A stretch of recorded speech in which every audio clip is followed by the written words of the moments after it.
গত দুই পর্বে লাস্ট দুইটা ভিডিওতে আমরা জেনেছি উম, কারা মুত্তাকি, আল্লাহ কাদেরকে মুত্তাকি বলেছেন, এবং সাধারণভাবে মানুষের জন্য নাস, এবং যারা আমানু তাদের সম্পর্কে আজকে আমরা জানব মুমিন কারা আর মুহসিনিন কারা।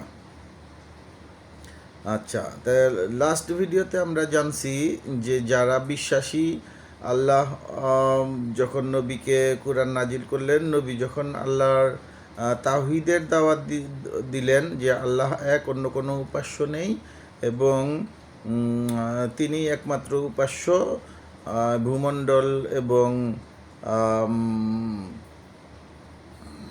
মানে আকাশ বাতাসে যা আছে, আকাশের থেকে মাটিতে পর্যন্ত, নভমণ্ডল এবং ভূমণ্ডলে যা আছে সব কিছুর স্রষ্টা তিনি, এই কথায় যারা বিশ্বাস করল তাদেরকে আল্লাহ আমানু বললেন। এবং এই আমানুদেরকে মানে বিশ্বাসীদেরকে আরেকটু আপগ্রেড আল্লাহ করতে চান। আর সেই আপগ্রেড হচ্ছে সূরা ২৭ নম্বর সূরাতে আল্লাহ বলেন যে এই কিতাব, মানে কোরআনের কথা বলতেছেন, এই কিতাব মুমিনদের জন্য পথ নির্দেশ ও সুসংবাদ। মানে যারা, আল্লাহ বলতেছেন আল্লাহর ভাষায়, হুদা ওয়া বুশরা লিল মুমিনিন, হুদা ওয়া বুশরা লিল মুমিনিন। আচ্ছা, মুমিনদের জন্য পথ নির্দেশ ও সুসংবাদ, মানে যারা আল্লাহর তাওহীদের ঘোষণাকে, তাওহীদের দাওয়াতকে গ্রহণ করলো, যারা বিশ্বাসী আমানু, তাদের জন্য কোরআন হচ্ছে সুসংবাদ এবং পথ নির্দেশ। পথ নির্দেশ কেন? পথ নির্দেশ হচ্ছে যে কি করা লাগবে, তাদের কি করা লাগবে।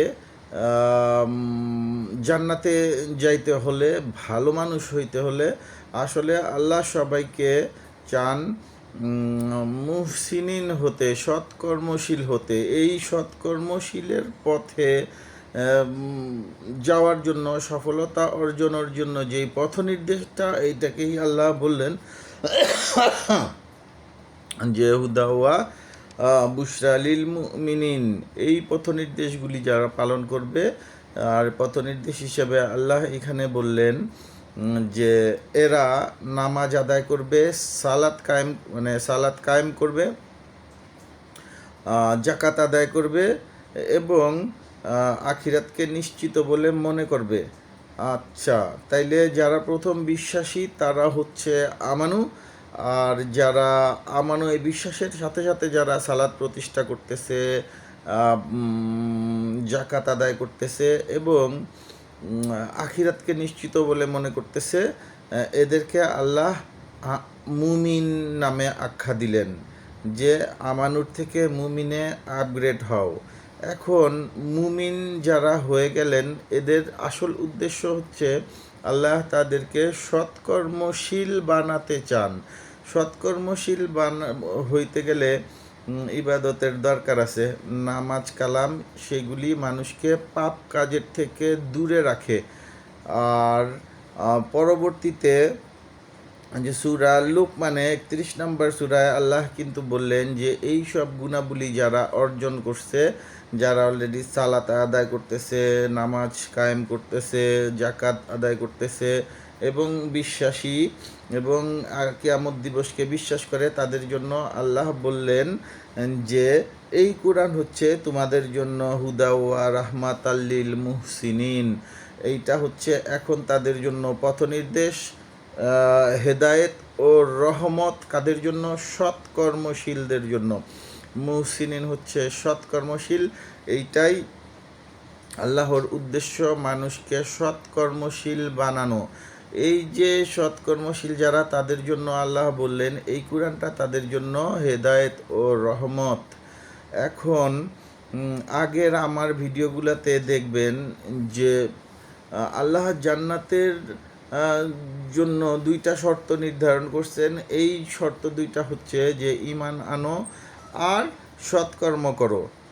এই দুইটা কিন্তু আমরা আল্লাহর যে মানুষকে মানে 5টা ভাগ করলেন, এই 5টা ভাগের প্রথম ভাগ এবং শেষ ভাগে পাই। প্রথম ভাগেই আল্লাহ ইমানের কথা বলছেন, যারা ইমান তাদের জন্য তারা আমানু।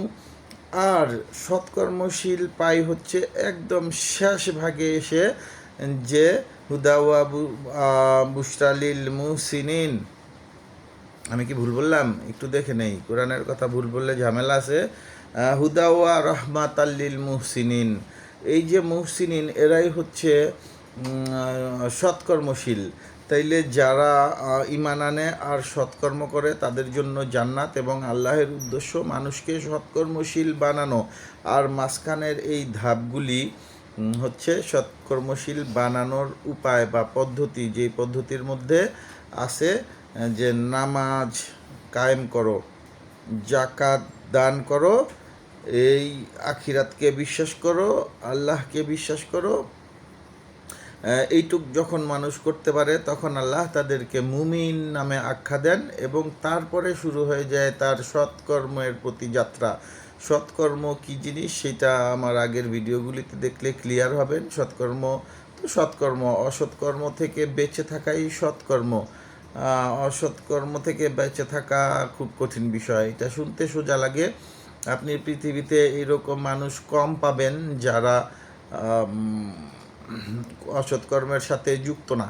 আল্লাহ যেই কাজগুলিকে সরাসরি জাহান্নামে নিক্ষেপ করবেন বলেছেন, সেই কাজগুলির মধ্যে আছে, প্রথমেই আল্লাহ বলেন যে যারা সুদ টুদ খায়, সুদ দেয় বা নেয়, এদের জন্য রয়েছে জাহান্নাম। আল্লাহ বলছেন যারা মানুষের সম্পদ জোর করে দখল করে তাদের জন্য সরাসরি জাহান্নাম। যারা মানুষকে হত্যা করে তাদের জন্য জাহান্নাম। যারা ওজনে কম দেয়, মানে খাদ্যে ভেজাল টেজাল দেয়, তাদের জন্য জাহান্নাম। আর যারা কুরআন অস্বীকার করে, মানে কাফের, তাদের জন্য রয়েছে জাহান্নাম। এখন আপনি সমাজে পাবেন না যে আবার ওই যে কিয়ামত কে অস্বীকার করা আবার কুফরি। এখন আপনি এইরকম সমাজে একটা মানুষও পাবেন না যারা কিয়ামতকে বিশ্বাস করে। ওই মুখে মুখে আছে হবে বললে ওইটাকে বিশ্বাস বলে না। বিশ্বাস হচ্ছে সেইটা যে সেই দিনে আমাকে জবাবদিহি করতে হবে, এবং এই আল্লাহর ভয়ে, সেই দিনের জবাবের ভয়ে আমি যে আমাকে কন্ট্রোল করতেছি, যে কোনো অন্যায় অপরাধ থেকে আমি যে আমাকে নিয়ন্ত্রণ করতেছি, এইটা হচ্ছে বিশ্বাস। নিয়ন্ত্রণ করি না, সুদ খাই, দেখ মনে পড়ে, বা মাপ চেয়ালো মনে, এগুলা বিশ্বাস না, এগুলা ভণ্ডামি। এগুলাকে আল্লাহ মুনাফেক বলছেন। মুখে বিশ্বাস করে, অন্তরে বিশ্বাস করে না। আবার দেখেন যে সুদ ঘুষের সাথে জড়িত না, এইরকম লোকই আপনি খুঁজে পাবেন না। ব্যাংকের সাথে লেনদেন নাই, এইরকম লোকই আপনি খুঁজে পাবেন না। ভাই বোনের সম্পত্তি দখল করে না। বাবা মা পর্যন্ত আছে যে কন্যা সন্তানকে কম দেয় না, আরেকজনের সম্পত্তি ওই যে আইল কাইটা কাইটা কাইটা কাইটা আরেকজনের সম্পত্তিতে ঢুকে না, এইরকম লোক খুঁজে পাওয়া আসলে মুশকিল। সৎকর্ম সোজা বিষয় না, সৎকর্ম অনেক কঠিন বিষয়। কিন্তু আবার যারা মুমিন, যারা বিশ্বাসী, তাদের জন্য সৎকর্মটা কোনো কর্মই না, তাদের জন্য কিছু করাই লাগে না, কোনো কাজই না। এটা আমি আকামগুলি করব না, বা শেষ হয়ে গেল সৎকর্ম। আকাজ থেকে বেঁচে থাকাই সৎকর্ম। আকাশ থেকে বেঁচে থাকা, অসৎকর্ম থেকে বেঁচে থাকলেই আপনি আল্লাহর হুকুম পালন করতেছেন। আল্লাহর হুকুম পালন করাটাই সৎকর্ম। আর জান্নাত রইছে এই সৎকর্মশীলদের জন্য। নামাজ আপনাকে জান্নাতে নিবে না, রোজা আপনাকে জান্নাতে নিবে না, ইবাদত আপনাকে জান্নাতে নিবে না। ইবাদতের মাধ্যমে যদি জান্নাতে যাওয়া যাইতো, তাইলে ইবলিশ শয়তান সবার আগে জান্নাতে চলে যাইতো, কিন্তু সে জান্নাতে যেতেই পারবে না, কারণ সে এত ইবাদত হাজার বছর ইবাদত করার পরেও সে আল্লাহর হুকুম পালন না করার কারণে সে অসৎকর্মশীল, সৎকর্মশীলদের অন্তর্ভুক্ত না। সো সৎকর্ম হচ্ছে আল্লাহর আদেশ পালন করা। ধন্যবাদ। সালামুন আলাইকুম।